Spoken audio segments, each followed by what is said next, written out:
Hello and welcome to the Daily Atheist Morning Show. It is Tuesday, March 17th, isn't it? That's St. Patrick's Day, huh? Where's St. Pat? Yeah, I think it's St. Patrick's Day. Wow, already it snuck up on me with all the death going on. Good morning, everybody. Happy Tuesday. I've got Andy Hall. Here he comes. Good morning, Andy.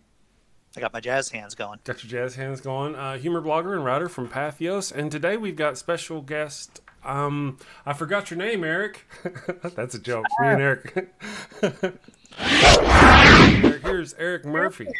How's it going? Thank you so much for having me, man. This is awesome. From Talk Heathen. Good morning, guys. How y'all doing?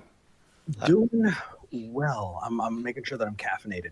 That's kind of the first priority this morning. But other than that, yeah, all right. Yeah. I, too, am doing well. Though I don't know if we should really be calling this March 17th. Maybe we should start officially starting the calendar, rebooting it after the Corona apocalypse, right? So this would be maybe day 2 after the stock market crash. I don't know where you would actually start relabeling the days. That's a good point. Hey, Eric, I mean, did you go all the way into the studio for this? Or is this a home studio? This is my home studio. Awesome. Wonderful. I was thinking, man, that poor guy had to drive all the way in for me. Nope. I hopped out of the shower, made some eggs on my way over, and then, sidled on in. So no worries, man. No, we're trying to keep safe for sure. Understood. Well, if you don't mind, this is your first time on the show. Andy has been a regular guest host on Tuesdays. Folks are getting to know him. If you don't mind, give us a quick introduction. Tell us about yourself, what you do, who you be. Sure, absolutely. So my name's Eric Murphy. I started a show called Talk Heathen. It's the younger sister show of the Atheist Experience that's put on by the Atheist Community of Austin. The ACA is a 501c3 nonprofit out of Austin, Texas. If you haven't heard of the Atheist Experience, it's kind of the granddaddy atheist show. It's been around forever. Even before YouTube, it was on public access TV. Out of Austin, and then when YouTube came out, they just threw years of content worth up onto YouTube, and so I don't know. I was really, really lucky when I went in. I started out as a volunteer. I wound up becoming the social media coordinator and then the director of communications for the Atheist Community of Austin, where we kind of had a huge amount of growth that popped up from there. It went from 2 shows at the time to 10 shows at one time. Wow. And we kind of took a throw everything at the wall, see what sticks approach. And we wound up being able to give voice to a whole lot of people who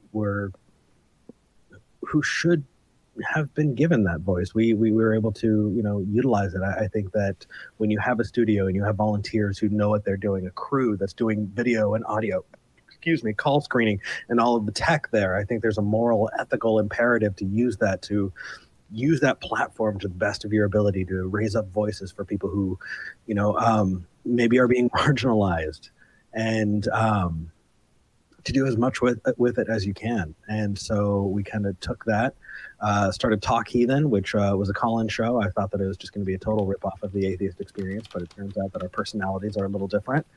We're slower. We're a little more empathetic sometimes. Sometimes I'm an asshole. But other than that, I actually quit being the director of communications this last year. Really? And I decided that I was going to jump off and do my own thing. I Twitch stream. I've got my own YouTube channel. I launched a podcast that I did all of 1 episode on and overproduced, like really, really badly. I saw your YouTube channel just as you were about to get to 1,000 subs. You were almost there, and now you're at like 1,400. Yeah. So that's great. I'm chasing you, but.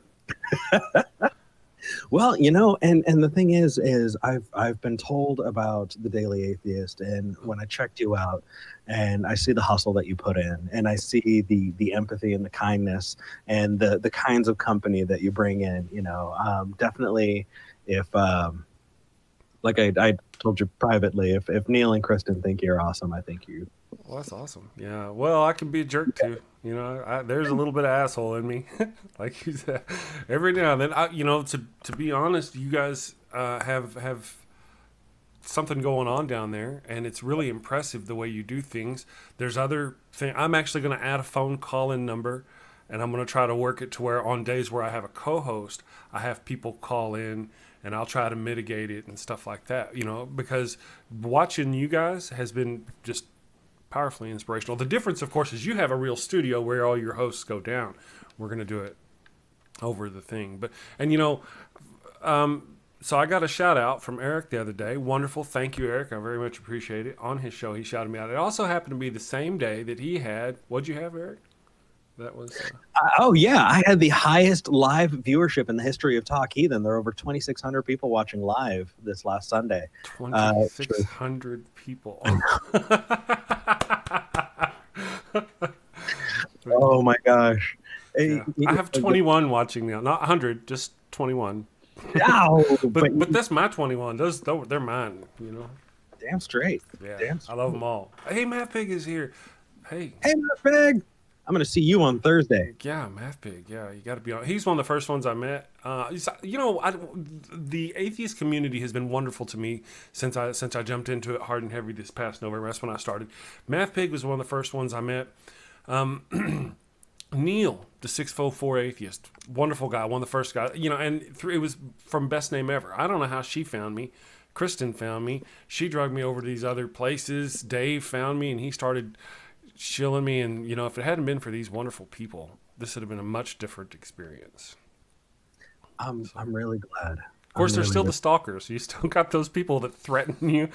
You know, you shouldn't be doing this. You need to stop. But, yeah, there's good people out there. The hate mail, the death threats, it happens as it escalates. But you know what? Nobody's turning off their TV going, holy crap, there's just way too much atheist content out there. No. I just can't deal with it. You know, no, we need more voices. We need more people. We need more activism. We need more approaches. And the more we do that, the more we're going to rise this tide and the more we're going to lift all boats. And I'm glad y'all are here doing it. Absolutely. Thank you. What made you become an atheist? Death by 1,000 cuts, my friend. Death by 1,000.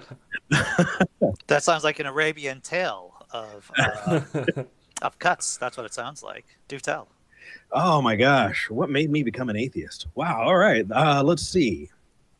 So I was a good Christian boy, and I went in and I went to church, and I helped with vacation Bible study, and I read the Bible, and I did, you know, boys study groups, and I did private study groups, and then we went and played softball for Jesus on Friday, and then Saturday we went and helped the homeless, and then Sunday we did our thing, and then Monday was, and we were ashamed of masturbating, and you know the whole Christian experience, you know, it just. Over time, the more and more asked questions, I think I was part of a particularly strong line of Christianity, in a particularly strong sect that's kind of a no-nonsense sect. And I just have a whole lot of memories of things like Harry Potter, you know, and the Satanic Panic. You know, I had a promise that I would never listen to Marilyn Manson. I had a promise that I would never, ever, ever, you know, read books like Harry Potter because it actually has real witchcraft and wizardry, you know. I got into an argument with someone actually in the Christian bookstore in my church, because we had a Christian bookstore in our church. Sure. And I'm talking to this person who's yelling at me, telling me, you know, how evil it is to even open the book. Meanwhile, over his shoulder, right behind him, I'm pointing at C.S. Lewis on the shelf, The Chronicles of Narnia, which is right next to him. And I'm like, what is the difference? I don't understand this. And eventually, I stopped getting opportunities to teach in Sunday school, and I got moved over to the younger kids, so that I wouldn't be a bad influence. They kind of gave up on me sooner than I did. Really? Yeah. Oh yeah. They thought that I stopped believing long before I actually stopped believing. But eventually over time, I just thought, well, maybe I've got the wrong type of Christianity. So That's really interesting because from my experience, a lot of atheists reject their church and their community first, but to be rejected by the church first, that's a pill to swallow right there. You'd think so, but after I've talked to a good number of people about it, yeah, if you ask enough questions, they assume the worst about you. Mm. It's I don't know, it's what it is, man. Yeah. If you don't mind me asking, what sect did you belong to? Oh, I was a born again Christian. I belonged to Calvary Chapel. Oh, right. Did you do the full body immersion, the baptism and everything? So we did baptisms at the ocean because I was in California. Oh, cool. And I was baptized twice, once in the ocean and once in a backyard pool, just to be safe. Right. Because maybe Jesus likes the chlorine. I don't know. I have a little story. There was this, I don't remember. I think it was a Baptist church. I don't know what it was, but it was a church, and they were giving free Bibles. And every Friday night or Saturday night, I don't remember, if you came down, they'd have a pizza party, and they'd give you a free Bible. I don't know why, but of course I was a Christian, but the collector hoarder in me wanted to collect as many of those as I could. So I went down and I would get baptized every opportunity I could get, or whatever they would do. I remember 2 or 3 times being in the water, at least. But yeah. Are you coming out as an obsessive compulsive Only baptizee? Well, perhaps, possibly. Maybe it's just the water. I didn't even know if that was an option, because if that was an option, I think I would have been baptized a gaggle of times. I enjoy the fall drowning. The baptism is one thing because it takes the prep, but how many times? Well, first off, were both of you Christian? Oh yeah. Yeah, I was brought up in a Baptist church. My mother was a church organist, choir director, and my dad was one of the deacons. So yeah, I was in it to win it, brother. That's what I was. All right. Yeah, I was raised Christian, but it was the denomination was like a ping pong ball. We went from here to there to here to there to there. The only thing I don't ever remember seeing was the inside of a Catholic church. Okay. So here's a question: how many times did you guys give your life over to Christ? I'll tell you a funny story. I gave up masturbation for Jesus while at a Jesus ski camp when I was like maybe 13 or 14.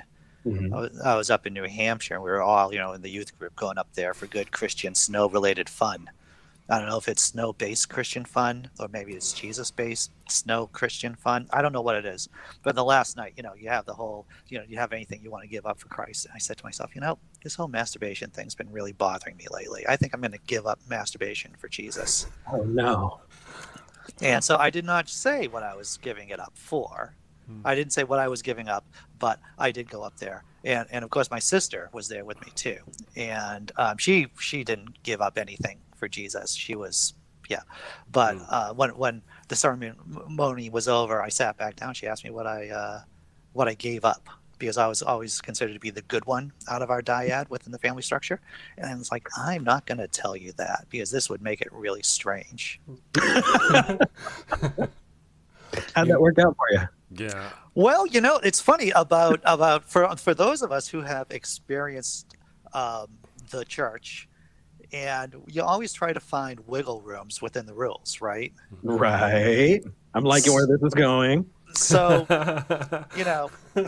because I was at snow camp for a couple of days, I hadn't had a chance to wank it. Right. And so when I got home, it's like I was full of adolescent semen just bursting, ready to. And I'm going to keep this rated G because I know this is a morning show. We want to keep this light. Okay. But you start developing rules. It's like, all right. So at some point you say to yourself, it's going to happen one way or the other. So now you have to figure out the rules on which it can happen. So it got to the point that I decided at the last firewall was that I'm not going to masturbate on Sundays, right? Nice.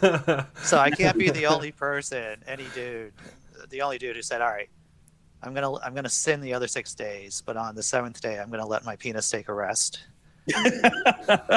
And it was good. And it was horrible, actually, because 15-year-old male phalluses are meant to be used as often as possible. Yeah. Can we It's a clip rule. that? Is that a no? Okay, I might just clip that. Send that back to you. 15 phalluses are a thing that's meant to be okay. So that was the last firewall too. So then I was just, I just went with it. Hey, basically. Eric. So that's my story. I'm just as surprised as you, brother. Good. I like that a lot. I never thought I'd ask a guest on this show, but do you have a wank story you would care to share?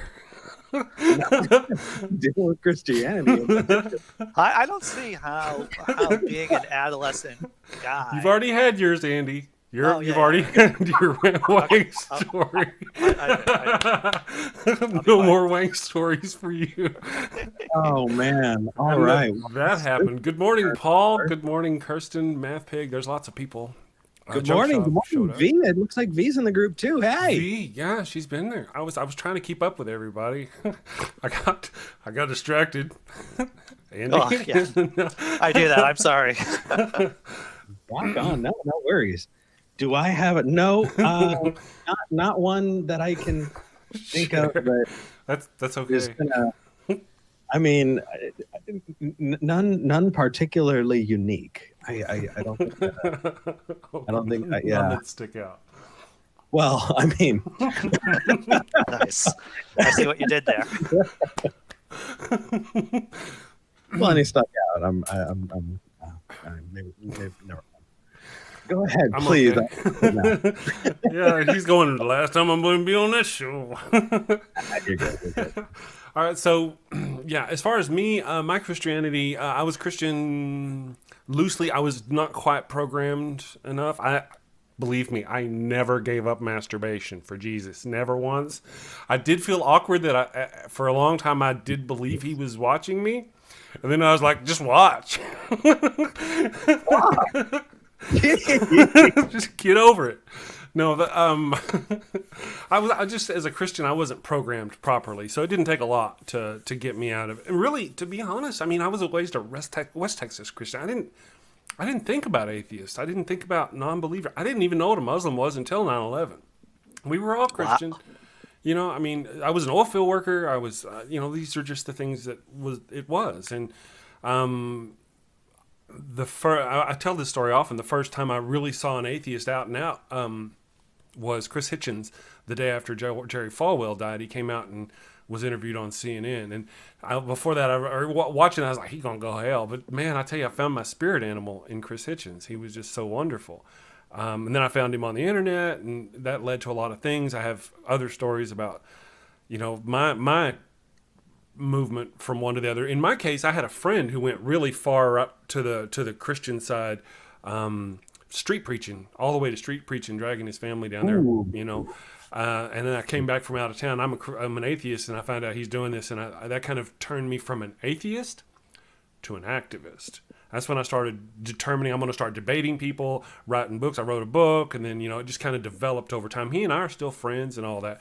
Was there something for you, Eric, that went from you being just, all right, so you were an atheist, a Christian, then you became an atheist. Then at some point you became an activist. Abso-freaking-lutely. Hook me up. Okay, so that it started with a downhill spiral of, well, there has to be a God, obviously. Okay. Duh. Yeah. I just got the wrong one. And so I turned to what I thought was, what's a good exotic? I turned to the Eastern religions. And it didn't have anything better. Then I turned to the native stuff, and I did drugs that were a lot of fun, actually. But it's messing with your brain chemistry does not lead you to greater truth. Eventually, it was an argument with a rabbi that left me walking away going, okay, I don't believe. But then I call that being an apatheist. I was an apatheist. And I went on a path that I think a lot of us go on, that a lot of us are a little ashamed to talk about. And that is I became really, really smarmy and just super full of myself. And all I would do is listen to NPR all day, This American Life, Radio Lab, Freakonomics. You know, people just don't know as much as I do, man. You know, if they did, it'd be a better world. You know, early 20s, just totally up my own ass. So Chris, so Eric, what you're describing is just basically someone from Boston. Dude, we're everywhere, man. And I remember I was super insufferable. I mean, I'm still pretty insufferable, but I was worse, much worse. And I remember I was looking for a new podcast, and I saw that there was a new podcast that had just launched. It was called Cognitive Dissonance. And I thought, ooh, that sounds pretentious. I'll probably like that.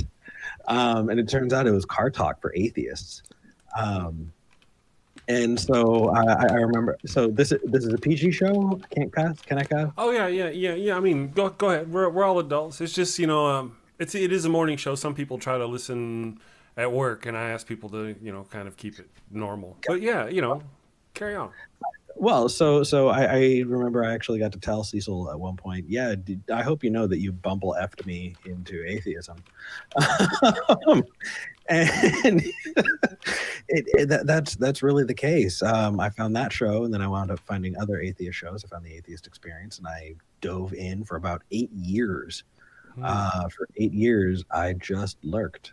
I just read. I just listened. I just followed, and never said a thing. I was married. I had an entirely different life.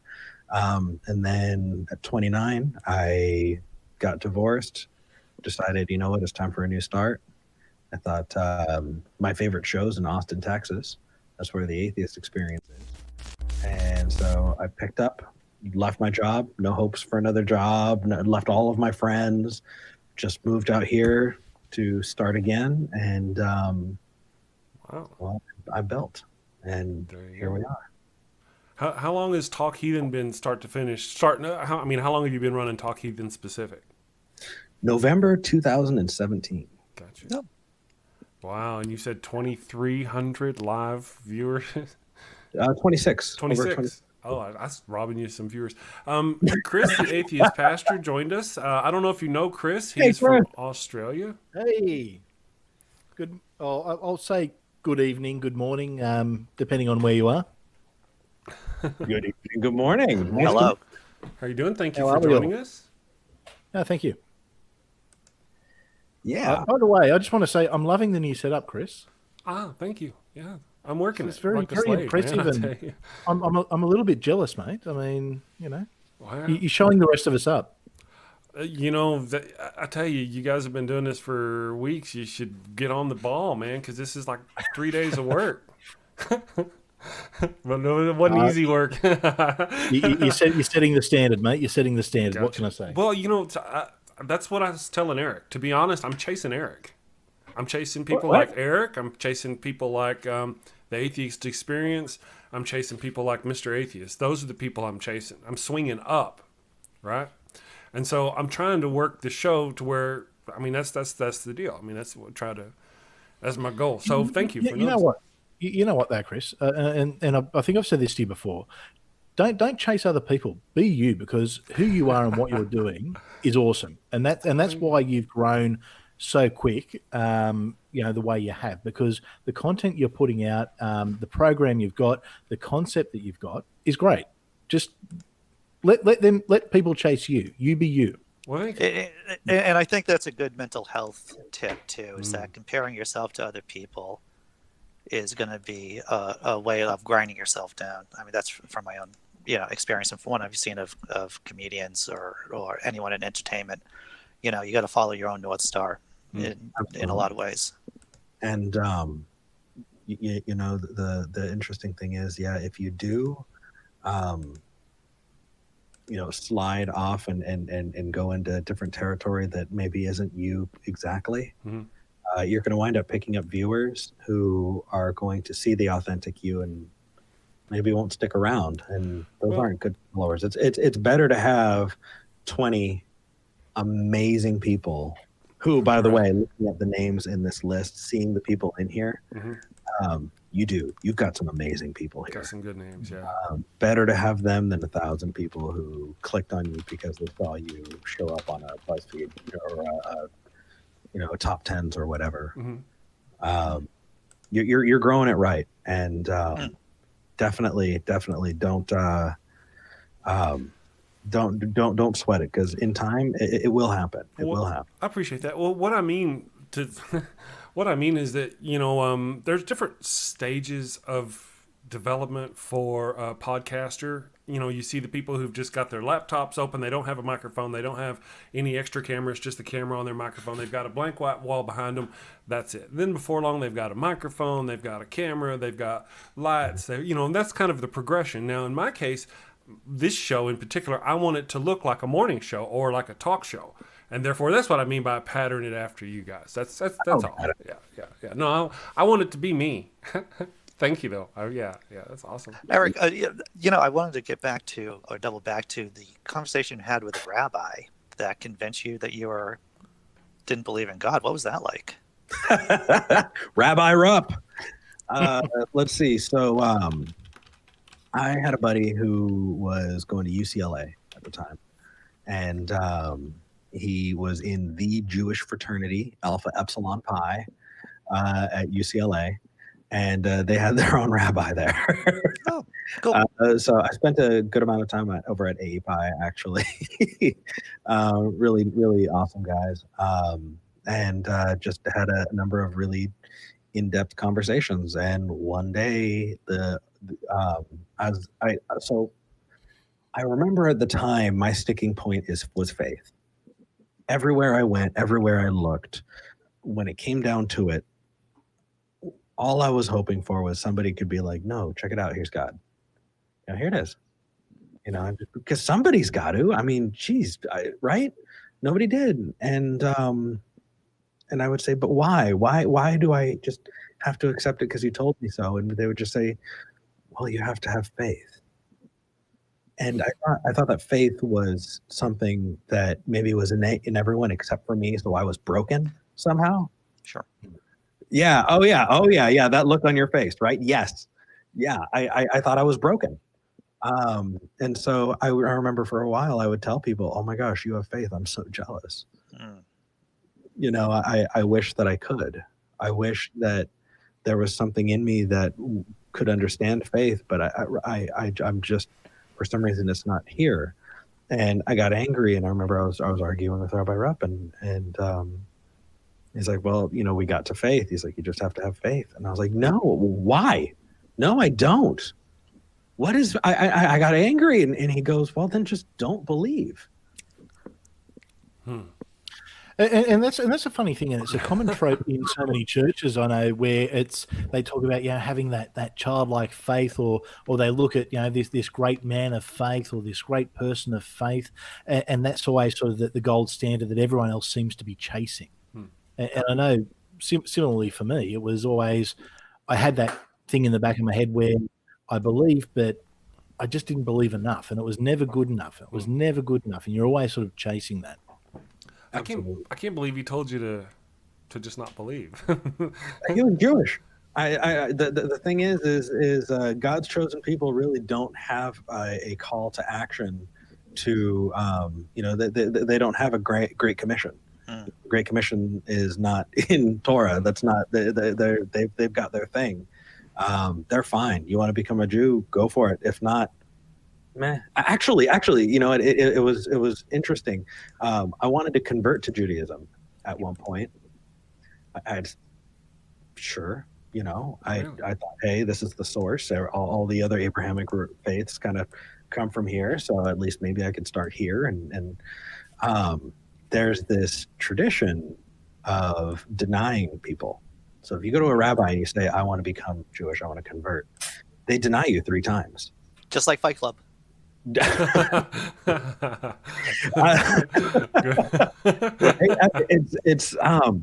And so you have to kind of be persistent, and then they'll go, okay, and you go in.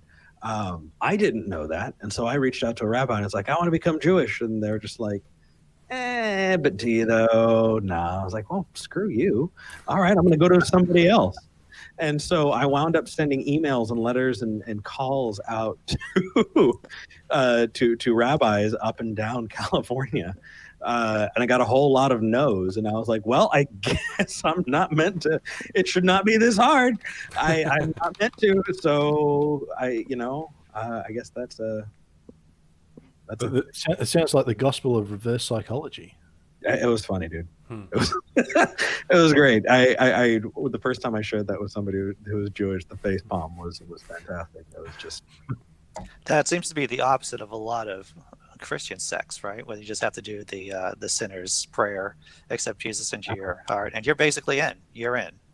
Oh yeah, and the more you can bumble it around, especially in your retellings, the more you can make people cry. I don't know how to do this, but if you're there, I believe in you. Yeah, and that whole it was ridiculous. I can't tell you how many times I redoubled my efforts, especially was Christian music. Do you ever go to like Christian concerts and things like that? Well, besides going to the regular, Christian, the Christmas cantatas and stuff like that, I never went to like a pop music Christian concert. No, I can't say I have. Holy crap. You get the altar call right in the middle, and the music swells, and this gigantic crowd of tweens and stuff just go up and tearfully accept Jesus into their hearts. And it was just... They're giving up masturbation. That's why they have tears in their eyes. And we're all standing around each other, just like, yeah, it was, yeah. Gosh, you remember? You made me think about my Christian winter camp. Somewhere out there's a picture of pimple-faced, braces Eric, with short, spiky, red, tipped hair, wearing a beanie with the Jesus fish on it. I gotta find that. Yeah. Do you really want to find that? I really do. You should share that, yeah?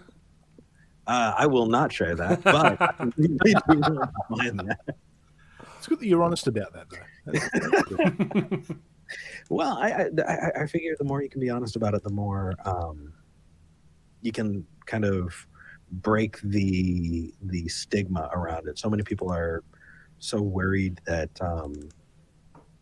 their experience will somehow invalidate them, or that they should be ashamed of where they came from. Same reason I talk about mental health on Talk Heathen, and also in the other things that I do, because we shouldn't stigmatize it. If we have the platform for it, we should help destigmatize it by talking about it regularly. Yeah. So I'm going to ask Eric. Look, I'm a fan. You were one of the first conduits I had into the atheist community. Why do you do what you do?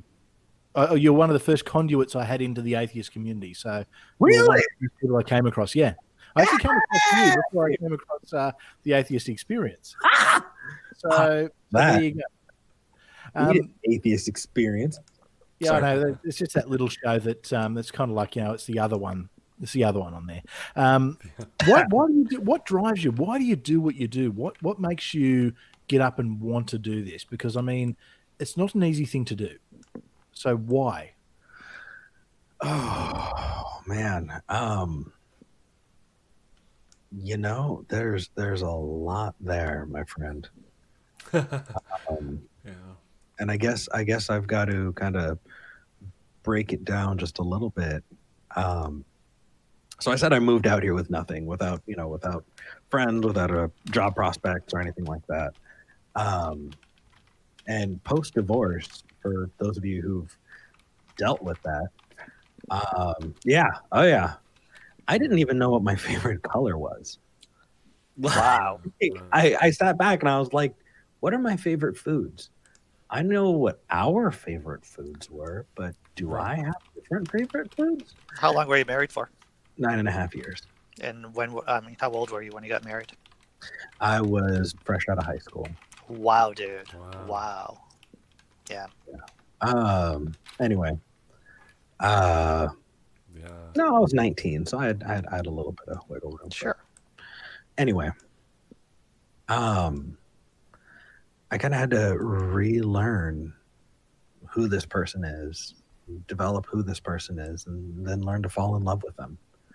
And at the same time, I had some really amazing opportunities in volunteering with, as a volunteer crew member for the Atheist Experience.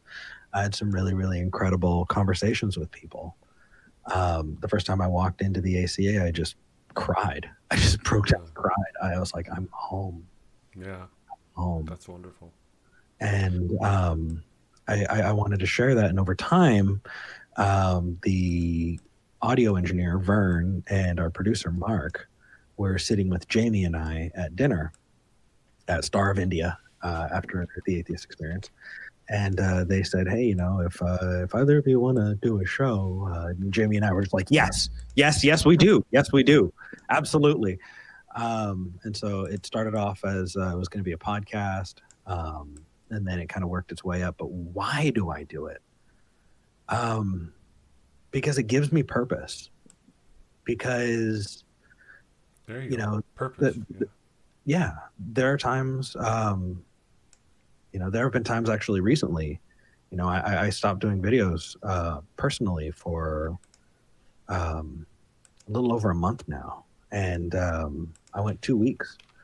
I missed an episode of Talk Heathen. I was really lucky that V and Jen went in and did that episode. You know, you hit a dark spot sometimes. Absolutely. And what this does for me, you know, being able to tell people that they're not alone, you know, it gives me something too. You know, it's not entirely selfless. When I look back, when I think how much I wish that I had access to somebody who would tell me that, how much I wish somebody could have been there to tell me that. When it doesn't feel like there's a whole lot to look forward to, I know I can look forward to Sundays because I've got Talk Heathen. And it gives me a direction. I mean, I kind of hit this point where I realized, you know what, I want to be the next horseman. That's the goal. So how do we get there? You know, and instead of, you know, Right. following paths of other people, I decided to follow and when I reached out, I wound up finding a whole lot of YouTubers, Chris, that are a lot like you. You know, and I found that they were there for each other, loving each other, caring and helping and growing each other. And I was like, this is it. You know, if I'm going to throw in, I'm going to throw all in. And if I'm going to do it, let's do it here. And it is quite amazing the online community that we've all got, and I guess the way we all connect with each other. And it's probably a fairly unique position that you're in, where you've got, I guess, the physical community in in Austin there, that you I guess have, but then you've got this online community or this large following that also is a similar but separate community. How do you find, I guess, balancing the two different communities?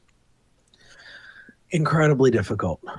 It's definitely one of the things I don't miss after quitting as the director of communications. You know, it's very, very different. The local community is small and growing, and what they see is what any other local atheist group sees when they get together. You know, when I first got to the ACA, there were some hosts who it really did feel like they treated it. They really thought that it was like any other atheist group, that, you know, hey, the atheists, we're going to go meet at the rec center and there's going to be, you know, donuts and coffee, you know, and it's like, do you have any idea what your impact is, you guys? What are you doing? It blew my mind. And that continues to be the case, that you know, people are living their lives and going to the movies and going to comedy clubs, or making groups of friends. And it's funny, you have all the same community stuff that you do anywhere else. Yeah, you see people, segmenting, and okay, there's this friend group and there's that friend group. And I remember people coming up to me and being like, we're separating. It's like, no, that's what communities do. That is a sign that it is a growing community. That's all right. But online, it's different. Online, what I see is people reaching out from all over the freaking planet. Dividing themselves as they see fit across the platforms that work for them on Discord, Facebook, Reddit, Instagram, Twitter, and Discord. And I don't know. It's this beautiful, thriving thing online, and I'm just happy to see it and be a part of it. Well, if I may, one of the things that I see is kind of unique about your situation or you and your show is that you really seem to be heading the mental care and the mental health aspects of atheism and the impacts of such more than other people. You know what I mean? You seem to be addressing that more. Am I wrong? Yeah. No. What's funny is when we first started Talk Heathen, Jamie and I were two little Matt Dillahunty clones. We were both tearing at each other's throats, trying to tear apart the collar. We practiced for months before we ever launched our first live episode. Oh yeah! Oh my God! Yeah. Actually, right after we launched, our producer started releasing recorded older video of us practicing, and I called him up. I was like, "Mark, you need to take those down, or I quit." There's no way. No, please, no. So yeah, there exists a lot of hours of really, really, really, really terrible content of Jamie and I. But kind of getting back to the point there, once we started becoming kind of that more authentic self, I calmed the hell down, and you meet people where they're at, and you start to kind of empathize, and all of a sudden you realize that you're able to have a deeper, more fulfilling conversation, and that's what made it stand out and unique. And that's kind of goes back to that earlier thing when we're all trying to give Chris advice that he doesn't need because he's talking about the technical quality of things. We're just like, be you, but yeah. Thank you. Yeah, dude. I don't know if that answers anything. So and it's interesting, I guess, to tie a few of those things in. So you mentioned mental health and obviously finding your voice. Once again, how do you balance that? I mean, obviously, and I remember going back when I first found you and watching some of your earlier videos, and it was a very different Eric. And it was almost like you were trying to be someone who you weren't, but then obviously you found your voice and you found your spot. But then obviously having to deal with what I can only imagine would be, a fairly intense growth. Your Twitter would have blown up. People all of a sudden are wanting to talk to you from all parts of the world. How do you deal with that from a mental health point of view? Poorly. Poorly. Oh, good. It's good to know. Yeah. Let's see. Now I'm just gonna pull out the tiny violin. Hold on just a second. Let's see. I tried to respond to every email that came in, and they started coming in more quickly than I could respond to. So I had to actually work with a therapist on that. People would reach out to me who were suicidal, and I would just call them. I had at least one a week for a good amount of time that I would just stay on the line with and just listen to. And you don't know if they went on to do it. Right. You don't know. I had to work with a therapist for a good amount of time on that and realize, what, I can't own whether or not somebody is staying alive, but maybe I can at least feel good that I helped buy them another day or 2 or 3, that those are things that I could be proud of, Yeah. But it took a huge impact. I have hundreds of friend requests on Facebook. I don't even go on Facebook really anymore. I've got, hundreds and hundreds of messages, and you get people who think that you owe that you owe them your time. I had someone yesterday who kept calling me via Facebook Messenger while I was at work, and they just would not stop calling me until I blocked them. And it definitely wasn't the first time, that people are just like, no, you need to talk to me as long as I want to about whatever I want. And it gets tough. And then if you say no, you're just the worst person in the world. It sounds like you have to be really good at setting boundaries. I actually, that's what I'm working on now. That is something that I'm really, really trying. I remember somebody had done that. Eric, I thought you seem like this great guy on your show, but it turns out you're just a piece of shit, and yada, yada, yada. And I went and did a debate, and this guy comes up and he's got his own self-published book, and he's just like, Eric, I wanted you to see this, and I looked at the title and I recognized his name, and I said, I remember you messaged me, and your message got lost in a bunch of other emails, and so I got another email from you calling me a POS. And he started to look embarrassed, and I started to cry. And I told him, do you have any idea what that did to me? Do you have any idea how much it hurt knowing that I couldn't be that person for you? And then I said, no, I don't want your book. No, I don't want to talk to you. Right. And yes, your actions do have an impact. It's rough. I wound up kind of shying away from social media. I don't really talk to people very much anymore. I lost a lot of friends, and as drama happens, people take this side and that side and want to drag you into things. The best I can say is find your group, find those people who are close to you, who love you for who you are. Stick with them, and find help. There are people who are willing to help you, and I'm still trying to learn to take that advice. There are people in this live chat. I'm looking at you, best name ever. I'm I'm looking at you. A couple other people who would prefer that I didn't say who they were, who have done things like volunteer to answer emails, like moderating on the live chat, people who are volunteering to help, and it's hard to understand why somebody would go out of their way to just help you, but they do. And it's the same reason why you can't tell somebody you love them just what they did that earned your love. You just understand that they're just good people out there, and you just got to stick with those. What's easier to deal with, the local community or the online community, I guess, or do you have a preference, or what? How do you balance that, I guess? So, what's easier? Neither. You're asking me some tough questions there, brother.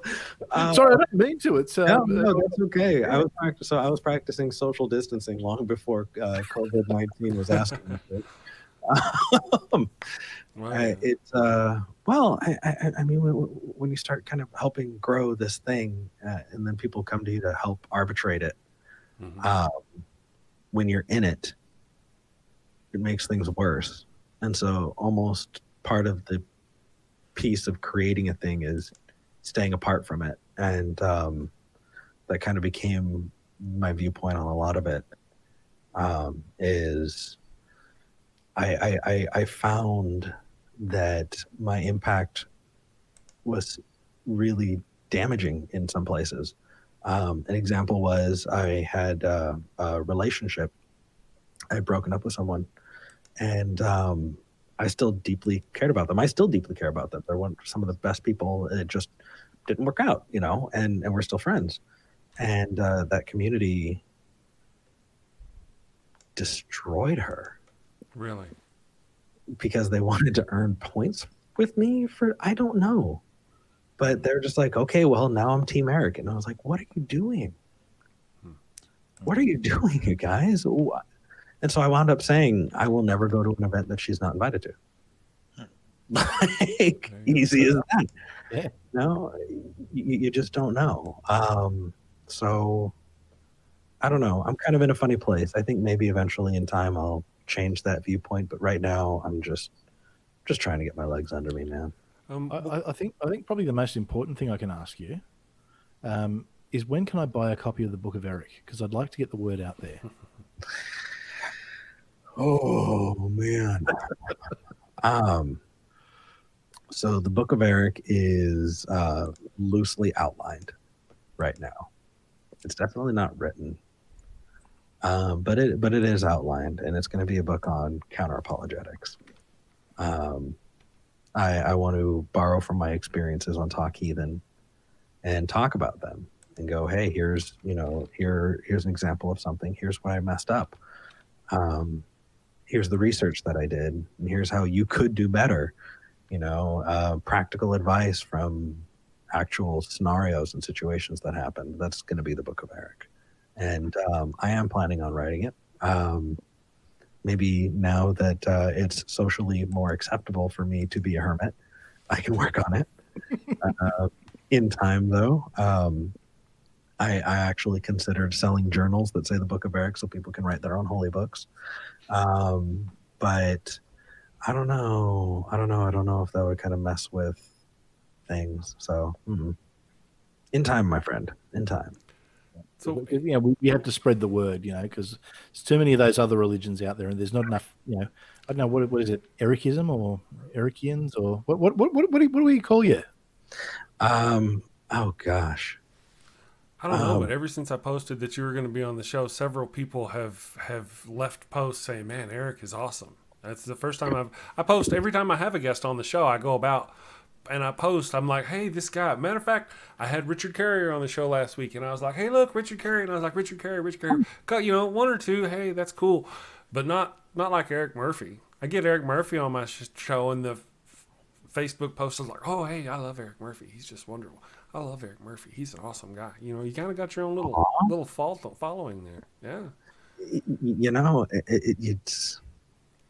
I've gotten more subs off of you being on my show in the last, than I did off of Richard Carey, and I stuck his stuff out there a week. Yeah, every day I was like, "Hey, here's this stuff," because I had more advanced notice and I had the software. I changed software, and this new software won't let me schedule out a week now. Mm-hmm. But yeah, I've picked up more traffic thanks to Eric Murphy. Good. I'm glad. Yeah. I don't suppose y'all ever let virtual people come into your show, do you? Could I come on your show from my stream into your show? Do y'all do that? I don't know if y'all do that. I'm bad for not watching. That's okay, man. We've never had a virtual guest on Talk Heathen. I see. It's just kind of been one of those things that I felt kept us unique. And so if we can get your butt to Austin when we're not experiencing the plague. Yeah. Well, the wife and I were already planning on going to Dallas to try to get on the Atheist Edge show and visit with R and Ra and the people that are living in that area. And then we were going to shoot down and see about Talk Heathen. And, I know to most people, forgive me guys for all you, for what I'm about to say. I know for most people, Atheist Experience is like the older, bigger show or something. But I just really kind of stuck my head in this whole verse about 6 months ago, paying attention to what was going on. And I saw you first. Hey. I saw Talk Heathen. I was more familiar with you guys. I sent you the message that you didn't get. I'm bad about doing those things. There's a long time ago, that was like the first, just because. So I don't really think of Atheist Experience as one of those. My first deal was we'll go down there and we'll be on, see if we can get on this one. And it may be Atheist Experience. That was my thing. Everybody else would be going, let's go to Atheist Experience, and we can also see if we can get on Talk Heathen. That's just not my way of saying it. So, my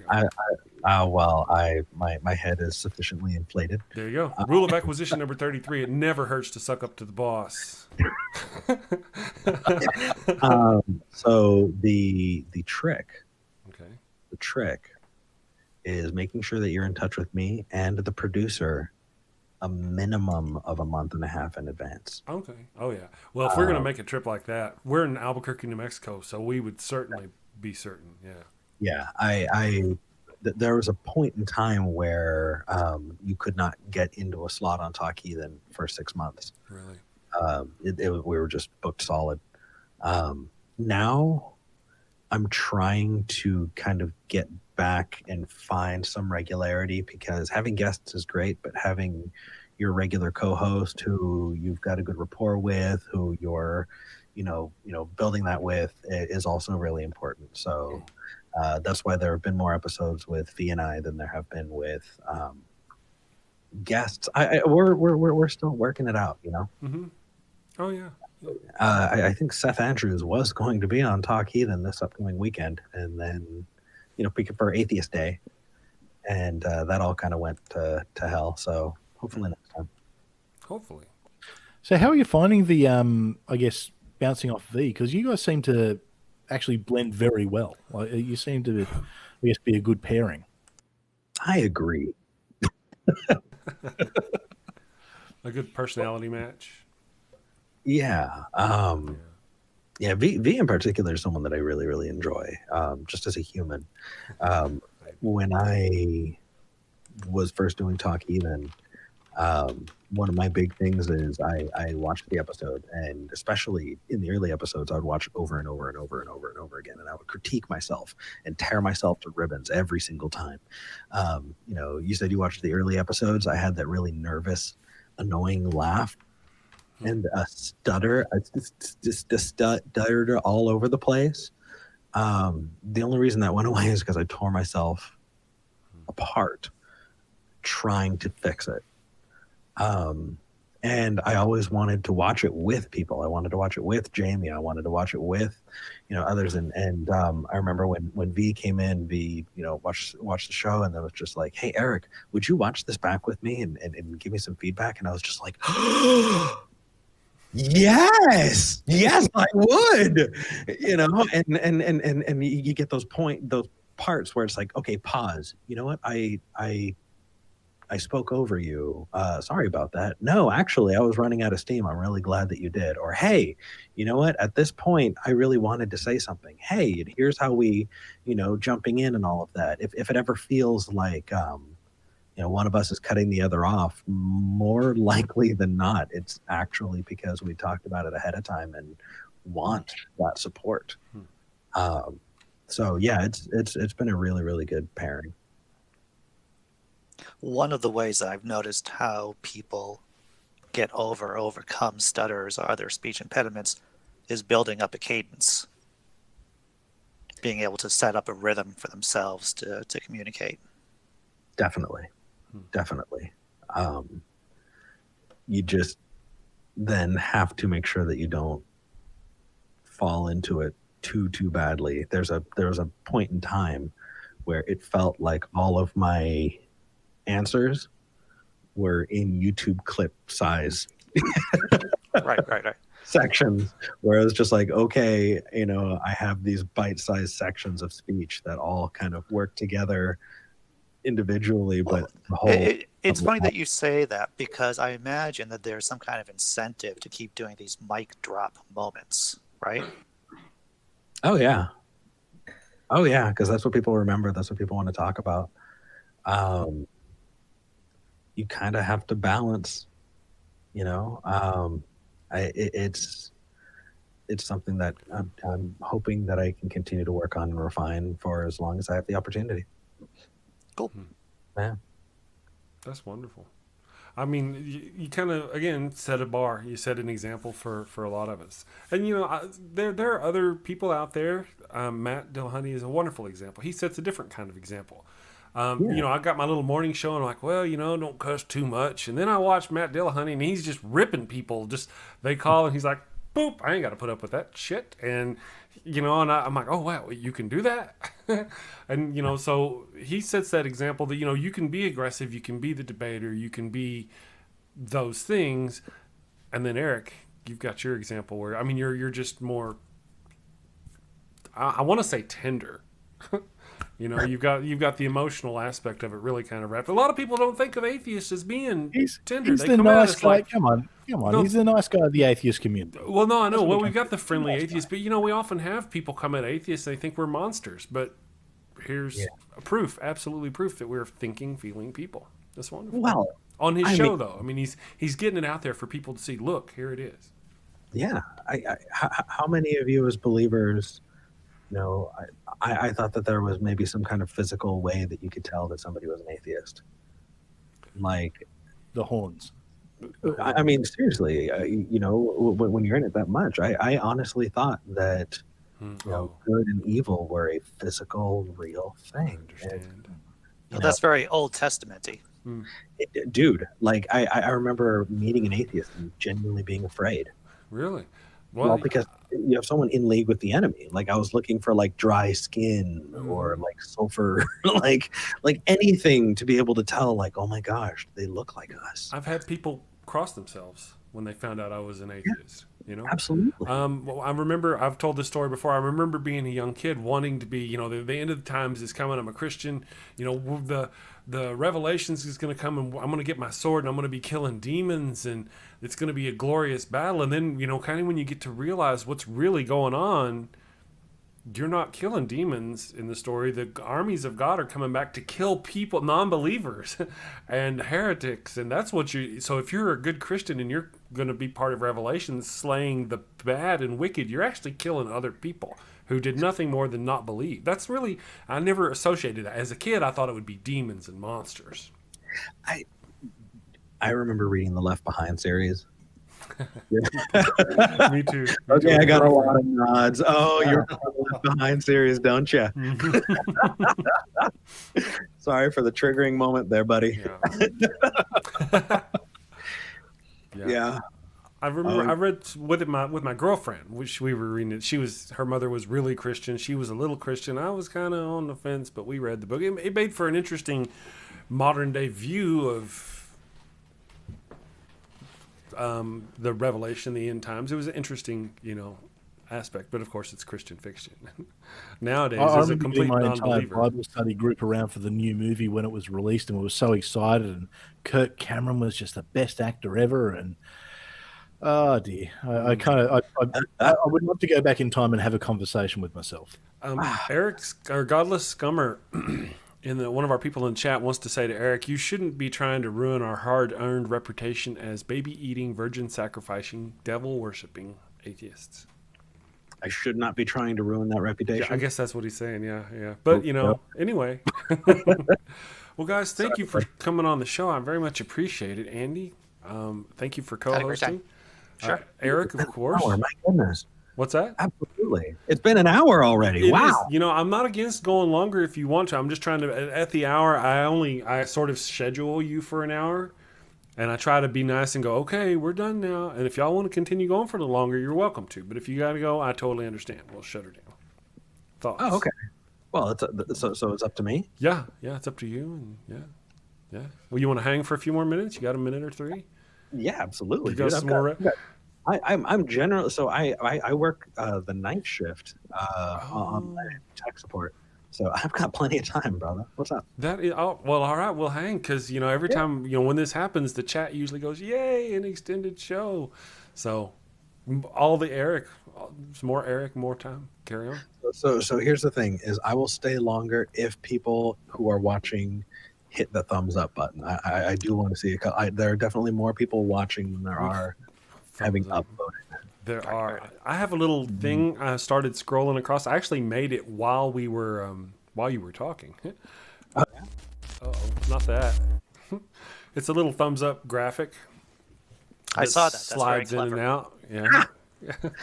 I tried to. It kind of got on my nerves. It was happening like too often. So, yeah. Cool. Man, I think that graphic's great. Yeah. I made it. That inspired me to reach out and go, all right, who can OBS for my channel, because I can't do this stuff. I know my limitations. It takes, you know, I'll tell you what, whenever I was on Dave from Dave Worley. I was on his show and he had a really good deal. And you know, you can actually save these scenes, all these scenes, and you can export them out. And I was like, you know, you got a really cool show there. You could export me out some of those scenes. He's like, I could. And then so I got in here and I had to rebuild them from scratch. But I would be willing to assist you and help you, you know, do stuff if you needed help. Part of the thing that makes the magic work, my video is actually straight off the webcam, but the rest of you are going through Streamlabs, courtesy of a little app that Dave hooked me up with that kind of keeps everything in place. You can do it, obviously, StreamYard. You could do it without it, but it just makes it a lot easier. It's really, really makes it dependable and wonderful and awesome. So very cool. Breakfast time. Oh, I forgot. Atheist Pastor is in Australia, so it's like, what time is it for you, brother? 2 in the morning? 1 in the morning? Just go on 1 in the morning. 1 in the morning. Jeez. My goodness. I'm glad. And tomorrow for you guys. It's tomorrow. Yes, he's in the future. So if you want the lottery tickets, hit him up now. I'm glad the world hasn't ended yet. That's for sure. Well, if it does, we can always check with him. No, it has. It has. Oh. No, you're just in Australia. That's still different. It's ended in Australian time. That's true. I'm Atheist. What's that? I was going to ask Atheist Pastor if he was in one of the Bernie areas of Australia. Yes, I certainly was. Yeah, really? I actually New Year's my kids were actually stuck at their grandparents' place for a few days. We couldn't get them out. I had friends who lost their homes. Wow. It was probably about 3 weeks where we didn't see a sky because it was just smoke, nothing but smoke. Oh, it was I remember that. It was as bad as they made it out to be on the media for once. It was actually that bad. It was terrible. Really? I heard that the government is considering buying property from people who live in high burn areas. Is that true? No, the entire country's a high burn area. Yeah. They go broke. Wow. It's the so the trees that we've got, so eucalyptus trees, they actually reproduce and grow by burning. They when they burn, they drop the seed and it opens up, and that's how they so for that tree to burn is actually quite normal. In California, when you guys have the fire, or the fires there, the reason you have them in California is because what happened back in the late 18th century is a few people decided that it would be a really good idea to bring some of these trees from this new colony of Australia over to California, and they kind of got planted and became a bit of a thing in California. So whenever you guys have the wildfires, that's actually a eucalyptus, so it's that same type of tree that we've got here. They sold us junk trees. That's what it is. California they sold us times trees. million. That's what we get on a regular basis. You know what? You can't completely blame Australia, though. I grew up in California, and fire season is definitely a thing. It's not just because of. But the Australian trees see fire and they're like, that makes me hot. Yeah. Wait. You guys got that for free. Yep. If you want to blame anything, it's the mishandled conservationist effort of trying to create federally protected lands that made sure that you did not burn places that regularly, if left to their own devices, regularly had fire seasons, and that fire season was an essential part of the growth and environment of the landscape. And so California fire season is definitely it's a thing. Yeah, we had the same problem here where about 6 months before the fires happened, we had people protesting the burn-offs, which we need to do the burn-offs because of the environmental damage, and the irony is what we ended up with was substantially worse. But that's unfortunately that's summers in Australia. This was just a really bad one. The next few hopefully will be okay. Everyone will be staying inside for the next one, I would imagine. But spring after a fire, gorgeous. Oh, Spring even now. Oh, yeah, things are beautiful and green and looking like an Irish countryside for a little while. Absolutely. Yeah, true. It grows back very quickly, so it's. Now you're down in Austin, right, Eric? You live in Austin. I lived and worked in San Antonio for 6 months, which is sort of near Austin. I never sweated so much in my life, ever. San Antonio was, East Texas, it was constant. West Texas, it was dry. I get the cool accent. I don't sweat as much. East Texas, lots of sweat. Well, I don't know if you know this, but I'm actually not in Texas. You're in America. I'm in Austin. Oh. Very nice. See what you did there. Yeah. I've heard it's an island of its own. It is. It is. Ask a Texan, an actual Texan, if Austin is part of Texas, and they will say no. Ask an Austinite if they are part of Texas, and they will say no. I know what you're talking about. Generally agreed upon. And yet it's the capital, isn't it? Yeah, it is. Every once in a while, I go out into Texas. It's Austin has this liberal bent to it that the rest of the state just doesn't quite keep up with, I don't think. You know, they've always had the Austin city limits and the music, and they've just been more of a party, liberal, lighthearted. I don't know. That's just my view. I'm a West Texas person. You know, I see the rest of Texas, and I know how they are. Remember, I'm a Christian Texan Christian, yeah. But Austin was a different... I'm sorry? You're from West Texas? Odessa. I was born in Fort Worth. I was raised Odessa Midland. Dude. I know. Anybody out there want to know where Odessa Midland is? If there's an ass on Texas, it's the zit on the ass of Texas right there. Oh, gosh, there's just so much nothing out in West Texas. A whole bunch of nothing, yeah. You look to your left and there's nothing, and you look to your right and there's more nothing as far as you can see. Nothing. You know, but the smell. It's the smell. I believe that's where Aaron's from as well. I'm sorry? I believe that's where Aaron's from as well. I don't know. I don't know. I thought Aaron lives now, at least in the Dallas-Fort Worth area. That's what I thought. Oh, he does. Okay, yeah. Aaron was on my show, the Naked Diner podcast, and he shared with us a real. If you ever get to see him, or when next time you see him, ask him about the rattlesnake story on his when he grew up on the driveway. It was pretty funny. Yeah. All right. I'll have to check that out. What's the name of your podcast? Naked Diner podcast. I was doing it with Jack and Turco, and we're on hiatus right now because Jack just had a newborn, or has a newborn. Jack and his girlfriend has a newborn, and so, but yeah, Aaron was on it a while back. She had this great story about him growing up. Nice. Yeah, I'll check it out for sure. Yeah. Okay. So Eric, I have to ask you: have you got when you're talking about drama before? Have you gotten pulled into the maelstrom of politics in terms of the Democrats about the election coming up? Oh yeah. So this is probably going to sound bad for me, but I guess not as bad as it could. And that is that I dove into the professional atheist thing, the podcasting, YouTubing, scene so hard that I haven't watched TV, seen movies, watched the news in a really, really, really long time. And so I am ill-informed. And so when people want to talk to me about it in particular, I'm kind of at a loss. I remember I was actually on a show where I was with a good number of other atheist YouTubers who I really, really enjoy, appreciate, and respect. And they were all talking about, the political landscape. And I'm just sitting there. Yeah. The political landscape over there is messed up. You guys are crazy. Well, when has that not been the case, dude? Right. It just gets worse and worse and worse. If you want something to have anxiety about, go look at politics. If you want to avoid an aspect of anxiety in your life, avoid the politics. There's a very, very simple solution for the US.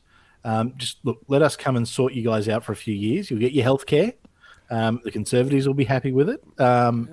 Everything will be sorted out. We'll get rid of your guns. We'll just nice and easy. You just try to get rid of our guns. Come and take them. Aussie scumbag. Well, that's the funny thing. Our Conservatives here are pro-free, universal free healthcare, and got rid of all semi-automatic, and we've got no guns here. Like, realistically, we've got no guns. We kind of look at you guys in the US and we sort of go, why? You're such a wonderful country. You're probably one of the greatest nations ever to exist in the history of the planet. Just ask us. We'll tell you we are. And go, why? So I look at it this way, man. What's the history of your country? Who really settled and founded your country? The British. Right. Did they send their best and brightest? Well, I know where you're going with this. I know where you're going with this. You have a whole lot of people who I think historically maybe were a lot more individualistic. And at the same time, you have this understanding and value and empathy that I would hope for and expect in a society that definitely has a shared history of having been a colony used as, what did my country have?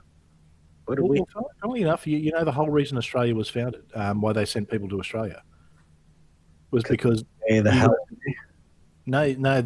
War of Independence happened, so they couldn't send the convicts to America anymore, so they sent them to Australia. It's the whole reason.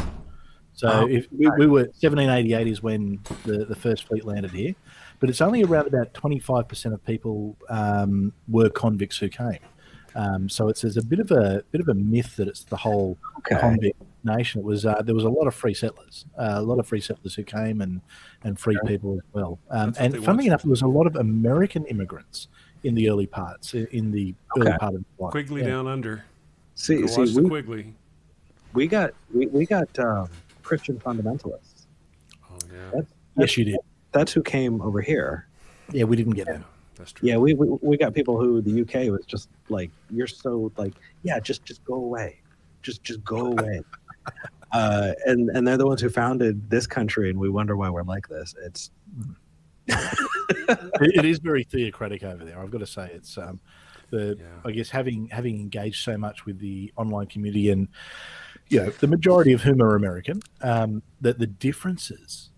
It astounds me, the differences between, I think, even, I speak to people in the UK, Europe, South America, Asia, different parts of the world, and America is just this wonderful, unique place.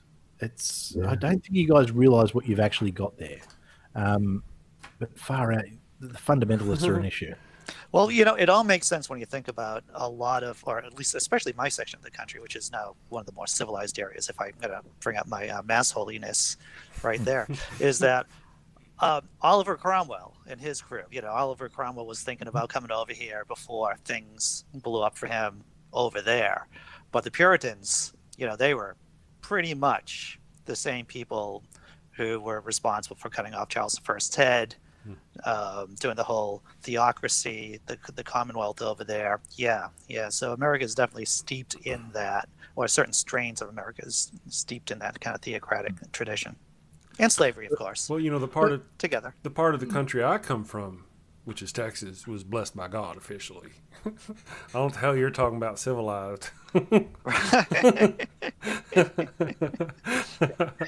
Dude, I had to drive through West Texas to move here, and then I moved my family here. I think it was 5 trips with the U-Haul through West Texas. Oh, you poor man. 5 trips. Okay. 5 trips. Earlier I mentioned the smell. Let me tell you brothers about the smell. If you're going, so I-20 goes through Odessa and Midland. If you go through Odessa's where they pump a lot of oil and they got a lot of. So you'll go through and you'll smell this H2S, hydrogen sulfide. It smells like egg farts. Yeah, really bad egg farts. Actually, it's so bad that it will kill you. The hydrogen sulfide. Yeah, so if you smell it and it gets matter of fact, the first thing that happens when you get too much of it is you lose your sense of smell. And then you start having other problems. Hydrogen sulfide smells like egg farts. So you're going through, of course, low concentration smells like egg fart. High concentrations, right, is bad. So you're going through West Texas and it smells like an egg fart from, all the way across Odessa. Then you get to Midland. When you're going across Midland, Midland has the sewage reclamation plant right on the freeway. So as you're going through, you leave the smell of egg farts to just raw sewage. Midland, Texas smells like raw sewage when you're going through on I-20. So what causes the egg farts? Hydrogen sulfide. It's a byproduct of oil production. There you go. Okay. Yeah. So when I visit next year, if we're able to visit next year, West Texas, avoid it. Avoid, yes. Or experience unless you for like the egg cultural. farts. not particularly. No. We've got parts of here like that too. Well, I say these things about Texas, but there are other aspects I love about Texas. I live in Albuquerque. It's different than Texas. I go back to Texas. I'm standing there in line, getting something at a convenience store, and here's this clearly transient individual who's counting out his change, and he can't afford his alcohol, and the cowboy behind him steps up and says, "I'll buy that for you." There's a friendliness that they're also, they could turn on you at any moment. Like, atheist? What do you mean, atheist? But there's a sweetness. There's a genuinely West Texas people, or at least most of my experience has been West Texas. They're a sweet group of people. They're good folk. Bless their hearts. So Albuquerque, that's where the blue meth is, yeah? Yeah. What's that, Eric? Now you have to be mean and say bless their hearts. Yeah. So I it's the southern bit to it. Yeah. A little bite there. But can I tell you a little story about my dealing with southern hospitality out here when I moved out here? Please. When I moved out here, I have a history working in schools, and with special ed in particular. So when I came out here, I picked up a job as an aide in a special ed classroom.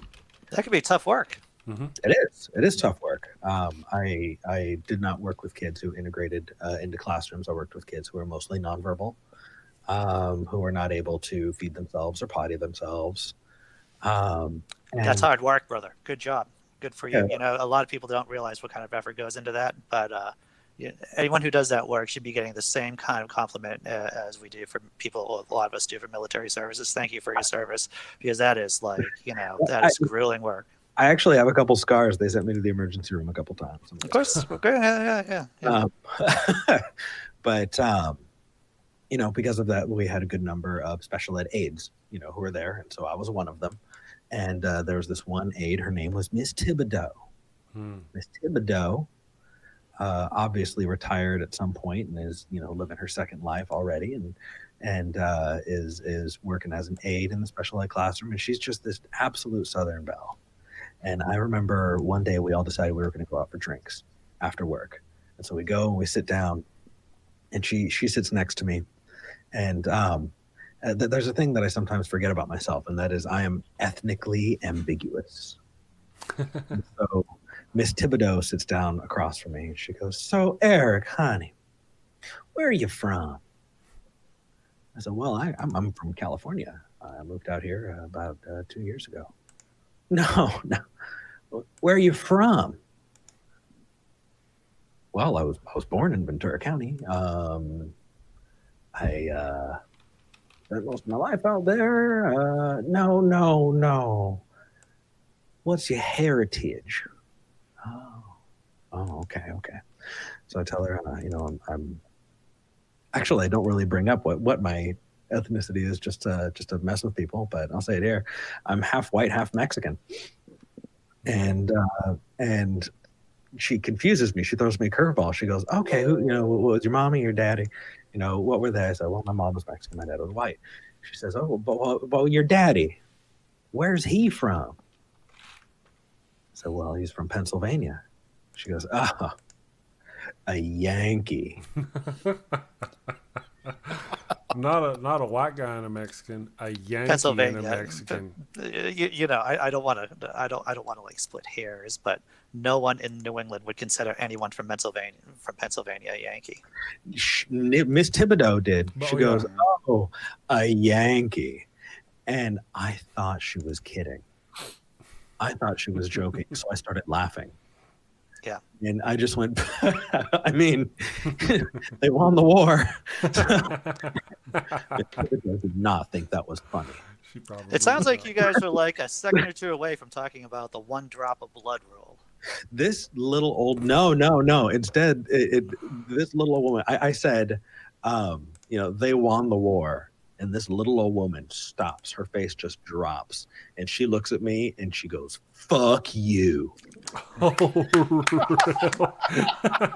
That is worth the price of entry. Oh my God, that's great, Eric. Absolutely. That's money. That's the money. war has not ended for Miss Thibodeau. No. She is still fighting. and oh my, and then right back to Southern Belle. I mean, like she just popped it right back on.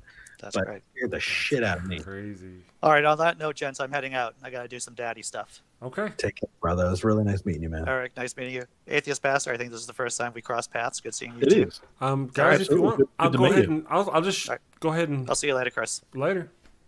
Okay.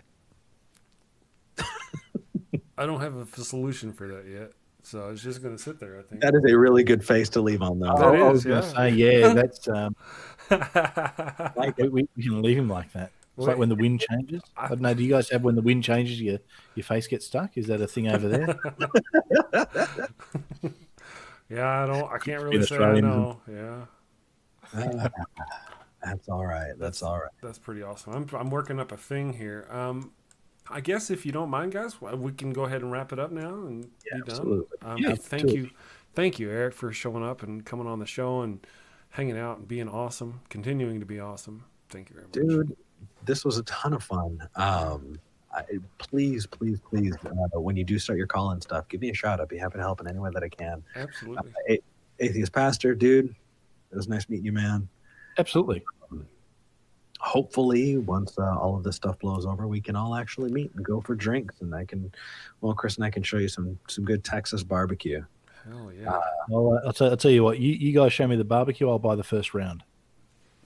Deal. Sounds like fun. And you're welcome to come back, Eric, if you ever get a moment. I often have, like Chris here just popped in. I have people who've been on the show fairly regular and they want to co-host with me. If you ever get the notion you're up and you want to co-host a show, let me know and we'll pop you in and we'll make it happen. That's really nice of you, man. Thank you for the offer. I'll definitely take you up on it.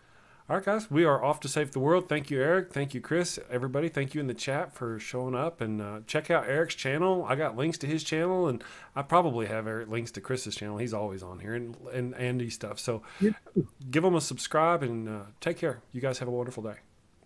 Bye. See you all.